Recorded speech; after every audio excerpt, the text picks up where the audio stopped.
Hey everyone, I'm Erin Underwood, and I'm interviewing nominees in the novel category for the 2022 Shirley Jackson Awards, which recognize outstanding achievement in the literature of psychological suspense, horror, and the dark fantastic. As of this time of this recording, the Shirley Jackson Award winners have not yet been announced, and we will be sure to add that information in the notes below once we have it available. Now, I'm delighted to introduce Erin E. Adams, whose novel Jackal, published by Penguin Random House, was nominated for this year's 2022 Shirley Jackson Awards. Erin E. Adams is a first-generation Haitian American writer and award-winning playwright and actor. Jackal is her first novel. Erin, welcome. Thanks so much for being here. Thank you for having me. I am absolutely delighted to have you here. So to kick us off, can you just share with viewers maybe a short little description of your novel so they know what it's about or what they can expect? Yeah. So Jackal is about a young Black woman named Liz who returns to her hometown in the Rust Belt after a very, very long time away. She's coming back to go to her best friend's wedding.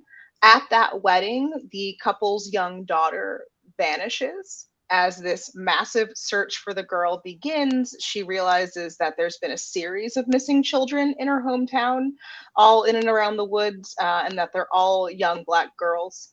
And it's been buried for a plethora of reasons over the years. And now she has to figure out what's really going on before it's too late.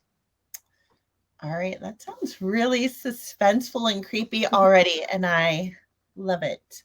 Love it, love it. So this definitely falls into the category of suspense, thriller, and horror from what you've said. What is this a genre that you really enjoy reading and writing in? Is this what inspired you to do your debut in the horror genre? Yeah, I've been a lifelong, I'd say, like horror and mystery thriller fan. I must blame my mother with her love of procedurals. I think we watched like every episode of Law and Order and every serial killer movie from the 1990s. I've definitely seen it. And I have always loved horror, all the way from like reading R.L. Stein Goosebumps to reading like Stephen King and Joe Hill. But yeah, so when it came to making this story, it just naturally just started to shift into those genres, and I let it because I like to write about things that are very close to me, and I wanted to write about something that like honestly scares me. Yeah. So I think the fact that you've set this, one of the things that, so I also plan conventions, science fiction conventions. One of the things that I love pulling people together to talk about is that space between the known and the unknown, the town and the forest, basically. And I love that you have that line in your book where you have the known space and then you have the forest, which is so different and so other from the comfort zone that we all have. What made you choose a forest? I mean, I have my own thoughts for why a forest is a perfect spot, but for you, what made that the perfect setting for a horror novel? So I'm from the town where I set my book. I'm from Johnstown, Pennsylvania. So I'm from the middle of nowhere. I'm from the woods. I'm from the mountains. And I just there's absolutely a tradition of horror being set there, but I just feel like at least recently it's just been so there's been like maybe one or two books a year that are set in the mountains, and I'm just like I want one. I want to do one of those, also because the woods are terrifying. I know, I grew up there. They're very scary. They are. So the other thing is there is a history of women who go missing. There is a history of young girls go missing and nobody goes looking for them. It often kind of just disappears. And I think that I hate even saying this out loud, but I think that is especially true for people of color, where they just don't get the same attention for all of the obvious reasons. And I'm just wondering, was that part of the reason or part of the inspiration here? I mean, I'm really glad that you set a story in the woods in a place like this and focused on a missing girl and a series of missing girls, because I feel like it also raises awareness of that thing happening. For you, where was the inspiration in that you chose kind of that pattern to follow? Yeah, I mean, absolutely. That is a major inspiration and source of inspiration for the book. In the theme of writing about things that actually terrify me, like that is something that terrifies me. The idea that either I could go missing or someone in my family could go missing, and it just would not be treated the same way and potentially wouldn't be solved the same way. And in doing like little bits of research, like it is, it's terrifying to read, police transcripts, to look at the kind of the homegrown efforts of families to look for their children, versus like I feel like we have so many stories of these mass media efforts when like young white women go missing, and so I wanted all of that, is something that actually scares me. And so I wanted to take all of that and blend it into a novel that is talking about like homecoming, but when your home doesn't even feel safe sometimes, and Yeah. all the aspects of that. And I wanted to blend it into a novel that deals with I would argue, more insidious levels of systemic racism, the stuff that that doesn't feel overt, but a bit more covert. And very often when writing the book and working on it, I was really writing that line of like every interaction wanted to feel like, is this racism or is this horror, or do we just not know yet? Or is it both? Or is it both? Yeah. Yeah. You have in the opening, and I can't remember the exact wording. It's like in the opening bit of the book where you're talking about, how you're in a community that has maybe no secrets, but then you realize, or everything's out in the open, there's no horrors, but then it slowly invites itself in, and then it's kind of sitting on your front porch waiting for you. Yeah. That is a terrifying thought, because that is so real. And what I have to say, I haven't had a chance to finish your novel, but when you when you open with something like that, was that a thought that just kind of permeated throughout, that known that it's waiting on your front porch? Like, what inspired that type of thought? I love that. Oh, thank you. It was definitely inspired by growing up in a small town, Mhm. and that when I tried to attempt to explain, like, it's like, oh, I have my own anxieties about visiting home. It was always so hard to like put your finger on it and to like really point Right. to something explicitly. And oftentimes I would figure things out, later in life through various, either I had left town, gotten more experience, come back, and I'm like, oh, that's what that thing is. That happens very frequently. It still happens. So I wanted the best way to describe that. And it really does feel like once you figure out, what a danger or an anxiety is, that it really has just been sitting out there in the open the whole time. It hasn't made any effort to really hide itself. And I feel like that is a little different than, living in a city. I currently live in New York City. It's a bit different from living in a city, where things, I don't know, I feel like there's just different kinds of layers, and things really, there's much more surprise and things popping up. And at least my experience growing up in a small town was things would very, very glacially slowly reveal themselves over time to have just been kind of sitting out there all along. Yeah. So that, when I was trying to figure out, making the environment not just, in all the senses, but also in like a spiritual sense, like what does it feel like to have this kind of low grade hum of danger happening all the time. Yeah. I can absolutely see that. I can absolutely see that. So you have a couple different instances of people disappearing here, and then from the past and in the current story. When you were going through the novel and writing, I mean, clearly you have your main character, but was there anyone in the novel that was an especial joy to write, whether they were a good or bad villain or not? Like, was there anyone that you just really enjoyed? Like, wow, I love writing this particular character. Yes, because I recently had a discussion about this character. There is the medical examiner's wife. We meet her. Her name is Kirsten. I swear, every revision, Kirsten walked off with the novel every time. I think right now, as it stands, she's only in 3 scenes, but those 3 scenes are fascinating, and they were a ton of fun to write. Like she keeps so much there's I feel like the first we meet her, she probably only has like a couple of lines and like a very brief interaction, but from that moment you're like, something's going on with you. I know something's up. Like there's just so much bubbling under the surface, and she's working so hard to keep a lid on it that she's just a fascinating character to walk around in for a bit.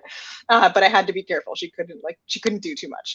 Like, It's true when you get like a fascinating character like that you're just having fun with. It's like, this person can't steal the scene. The story's yeah, not about them. Like exactly. maybe it is, but no. So when you were writing and you were trying to figure out how to tell a thriller, were there any special challenges that you came up against where you're like, how do I get past this? Or how do I not give away how do I not tip my hand and get through the sin at the same time? Yes, all of the above. Thrillers, especially, I would argue, are pretty structural. Mhm. And yeah, the early drafts of this book did not have that structure, so I had to go in and put it in there. And I think thrillers, especially, but mysteries, crime, all of that, like you have those beats you have to hit, and at first they can feel restricting and like a challenge, but then the fun becomes like, oh well, what is the most interesting way of getting there, or how does getting there impact my main character in a way that I didn't expect? And the moment I kind of locked into the curiosity of those beats, things just got much more interesting and exciting.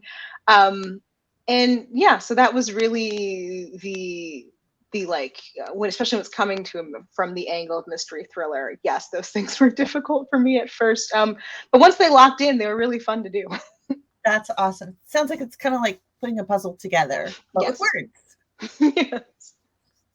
So, you know, there is a lot going on here, and I know that you're writing about horror and experience, racism, sexism. I'm guessing a bit Yeah, yeah. based on the female characters, and the girls going missing. What was it? What was it? What is it like to write about these things that are so very personal to you and putting them on the page for other people to read? What was that process? How did that feel for you to get that out? Yeah, I mean, obviously it can feel really personal and very vulnerable, but from the beginning, like even from the very inception of the book, I wanted to put something out there that I just hadn't seen before and I hadn't read before. And the journey the main character goes on is something that I'm like, oh, because I have been through, I mean, obviously not this exact journey. I did not, do all those things. But I'm like, I wanted to make a story that I'm like, oh, I know this story and I just want to see it in the world, because I think it would have helped me as a person, as a reader, to see a story like that. And I think the more stories there are like that, the better. And the more inclusive we can be in that storytelling, the better. And also specific. So it was something where whenever the vulnerability felt like a bit too much, I would lean on specificity. It's like, well, how can I make this more specific to this character, more specific to my thematic issues that I'm talking about. And at the end of the day, I just remember, like, I have so many stories growing up that when I read them in books and I like saw myself in a book or in a movie or in a play, I just felt so seen. And that's like a really wonderful feeling, even if the seeing is ugly. Because yeah, don't get it twisted, I do drag this woman through hell. So it's about like being seen in like all aspects. I think of as a reader is always very like oddly joyful. Yeah, absolutely. So as you're going through the process and you're going through that, the first drafts, middle drafts, final drafts, editing draft, every draft, was there any moment where when you finished it, you just, I don't know, wanted to go back and just rip things out and change things up a bit? I'm just curious about when it comes to a thriller. Mm-hmm. Was there a moment where you realized, oh no, I forgot to put the gun on the mantle or something like that, where in the editing process, you're like, oh my God, how could I forget that? I mean, kind of. I'm a huge fan of I have them right here, these like little lined post-it notes, and like as I'm going through and writing something, I'll just write them down. So like let's say that I'm like, oh, there's gonna be a gun that's gonna be really important. I'm like, note to self, go add a gun. Go add that back in chapter 5. But I'm trying to think. It's like the biggest, like, ripping out for me was oh, it's so infamous, I've talked about this many times. There's a library scene, and I'm so mad. It was so good. It was so good, where we have, Liz goes and has a very harrowing experience in her library, and it's just such a fun chapter for so many different reasons. And when we were like nearing the end of the editing process, and I realized that I'm like, well, number one, the first chunk of the book was just too long, and so I'm looking for places to cut.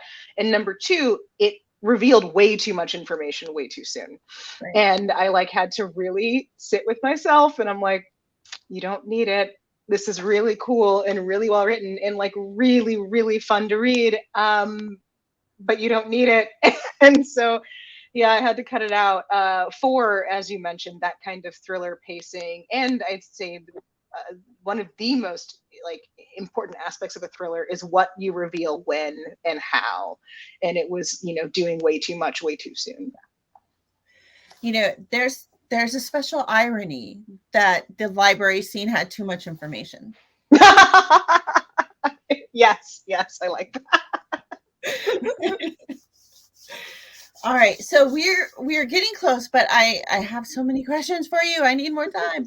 All right, so one of the things I want to get a little bit about you as well. We've talked about your book, but you're also a playwright, and I have a special love in my heart for plays.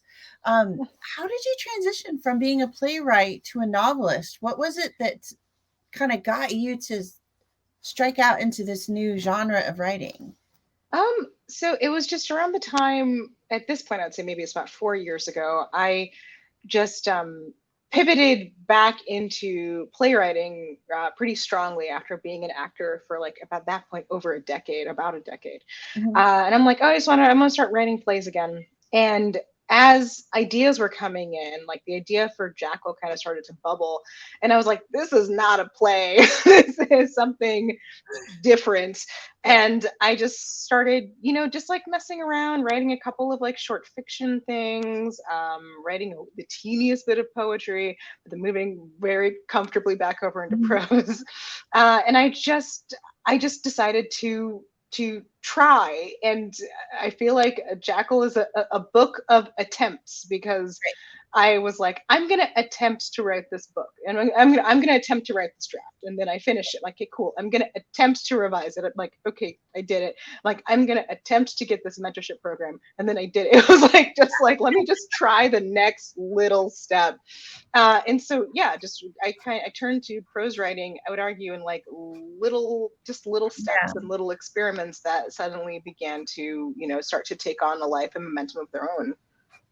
That's exciting. I mean, I love the idea that you approached it from a series of attempts. Mm-hmm. Because when you think about the final product, like writing a book, that's a big project to take on. But if you break it into the bits, it makes it definitely a lot more doable, like the bite-sized pieces. Absolutely. With your plays, was there any specific genre or theme or category that they would fall into, or like horror? Because I know horror is great on in film. It can be great on in the theater as well. Was there horror in your playwriting, or not really? My playwriting tends to fall into, I'm trying to think of the correct term. I should know this. I have a master's degree, but I'm blanking on the exact term that it is. I would argue that it's a bit more, I'm loath to use this, but it's the only one I can think of right now. A little, like a hint of the surreal. I really like to take the quote unquote mundane and make it a bit magical. magical realism you're thinking of? Kind of, but I think that's not the correct term, actually, which is the problem. My brain's like, it's not magical realism. I had this discussion. But it's like taking the mundane, taking like family structures or friendship structures and kind of blowing them apart in extremely theatrical ways. Like, and also trying to, I'm a big fan of some quote unquote impossible staging. I have a play that is set in a beach house in Martha's Vineyard. It's also set half like in the ocean, like literally these two characters learning how, one teaching the other how to swim over the course of the entire play. And that's always fun to be like, okay, how are we going to stage the ocean, you guys? That's really hard. yeah. But it's fun. I mean, I've seen some very interesting, stabs at it. I think is really cool. But yeah, a lot of my stuff tends to be more that. It does tend to be a bit more serious. And then if there is comedy, which I joke about, my comedy, I'm like, I try to write a comedy and then people start talking about their childhood trauma and I'm like, how did we get here?